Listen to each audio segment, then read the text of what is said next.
and we've said it many times on this podcast, we're not preparing kids for our past, but we're preparing them for their future. And anytime, I mean, if you aren't departmentalized and you have to teach multiple content areas too, you should never, ever, and this goes to your point again, you should never, ever say, oh, okay, guys, I don't like writing whatever so-and-so either. You may be putting a roadblock in front of the next greatest author, New York Times bestseller that has never been, if you go in there thinking like that. And then, I mean, kids are impressionable. And if you put that on them, they're truly going to believe, oh, my teacher doesn't like writing, I'm not going to like it. My teacher doesn't like reading, I'm not going to like it either. And so, yeah, exactly like what you said. I mean, the same things that our kids need, we need to look at that as our inside of ourselves too. Hope, you talked about it earlier, in a different mindset of when we're getting burnt out or we're tired or we're exhausted, how would you talk to your students? We need to talk to ourselves in the same way, and in this role as well. Yeah. Yeah.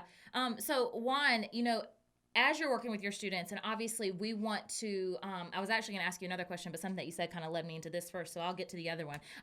But as we work with young readers, obviously, we want to partner with parents. And a lot of parents are saying the same thing, that they have never had a passion for reading, and they've never, and then we, as teachers, we give kids reading logs, and we expect that they fill out these reading logs, and they have their parents sign it, and there's this, whole conversation about, yes, we want for our students to practice because, with anything, practice just enhances our abilities and develops a stronger love for reading.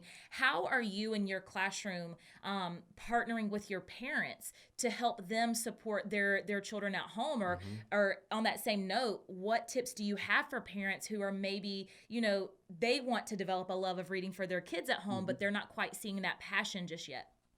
Yeah, so first I want to say, I've never met a parent who doesn't want their child to be a reader, even if they didn't grow up with a readerly life. I think there's so much data now, and there's so much we know that there's. For me, the reason I want to build readers is because we know that when they are efficient readers, everything else in the area of academics is going to be simpler. It's going to be easier for them because they're going to be able to comprehend. And as they go into middle school, everything is reading. And so I want to build in that so that they can enjoy school more. And so in the same way that I built my identity on social media with reading, I let my parents know the same thing.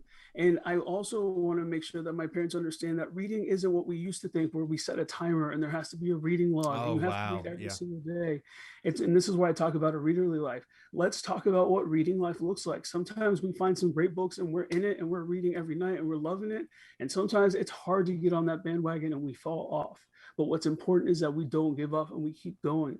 So having that conversation with them the way that I am with you, they see my passion, and then all of a sudden they know how to have those conversations with their students, and it's not this thing in their home that's bogging them down or causing stress.